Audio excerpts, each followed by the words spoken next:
Really? ఎవరు నువ్వు? రామ్, పరశురామ్. నువ్వు రామ్ అయితే నేను నంద, మా బావ పియ్యే నంద. అయితే ఎవడికి? కొంచెం ఎక్కువైంది అనుకుంటా. ఎంత కావాలో అంతే తీసుకో. ఏంటి తెగ చూస్తున్నావు? బీటింగా? బీటింగ్ ఎందుకు? తన నా మేనకోడలే కదా. మేనకోడలా?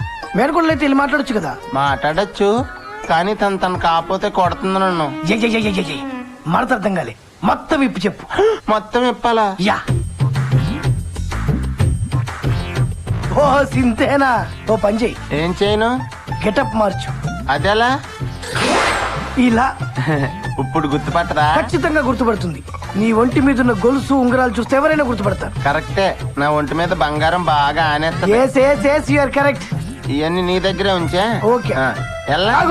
నీకు పాత సినిమాలు చూసి అలవాటు ఉందా? బాగా చూస్తాను. పాత సినిమాలో విలన్ గుర్తుపట్టకుండా హీరో మూతి మీద మీసమో బుగ్గని చుక్కో పెట్టుకుంటాడు. నీ వరదలు కూడా గుర్తుపట్టకుండా ఉండాలంటే నువ్వేదో నాకు మీసాలు ఉన్నాయి కదా, అయితే చుక్కెట్టుకో.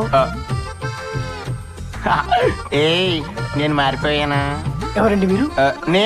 నేనంటే ఈ బట్టలు బంగారం అన్ని మీకు ఇచ్చాను కదండి. అవి ఇచ్చింది నువ్వు కాదు, ఒక మంచి మనిషి, మహానుభావుడు. Sorry, excuse me. ఏమండి ఇప్పుడు చూడండి. నువ్వా? నేను అసలు గుర్తుపట్టలేదు తెలుసా. నేను వెళ్ళొచ్చా?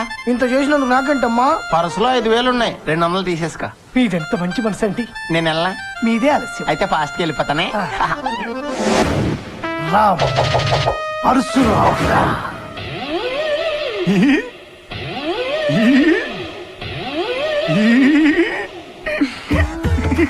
ఏయ్, ఇలా రా. ఏం నా చుట్టూ తిరుగుతున్నావు? వావ్, నన్ను గుర్తుపెట్టేసావా శ్వేత? శ్వేత ఏంట్రా? సోనాలి. సోనాలి. అయ్యో బాబోయ్, శ్వేత సోనాలి ఏంటి ఒకేలా ఉన్నారు? అర్జెంట్ గా ఇంటికి వెళ్ళి కన్ఫర్మ్ చేసుకోవాలి.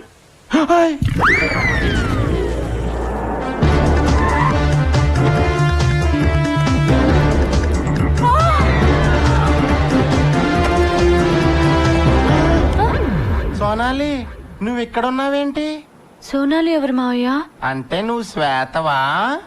అవును. నాకేం అర్థం కావట్లా. మావయ్య, నువ్వు సోనాలిని చూసావా? అంటే నీకు సోనాలి తెలుసా? నాకొక్కదానికే తెలుసు, నాన్న కూడా తెలీదు. కానీ శ్వేత, అసలు ఎవరి సోనాలి? ఎందుకు అచ్చం నీలా ఉంది? అదంతా ఒక పెద్ద స్టోరీ మావయ్య. నాకు కూడా చెప్పవా ప్లీజ్?